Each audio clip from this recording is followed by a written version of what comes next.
কলাপাড়ার অবস্থা, কলাপাড়া হেলিপোর্ট ডুবে গেছে একদম।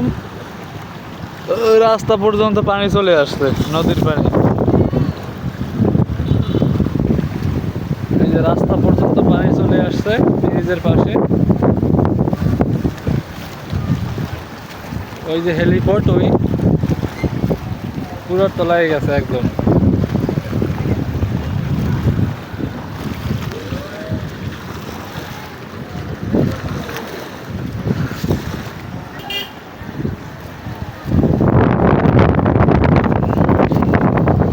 প্রচন্ড বেগে বাতাস,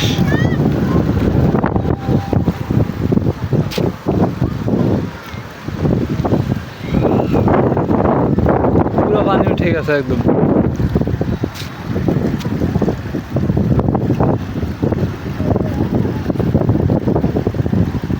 জায়গায় গোসল করতেছে পানির ভিতর, গলা পর্যন্ত পানি চলে আসছে একদম।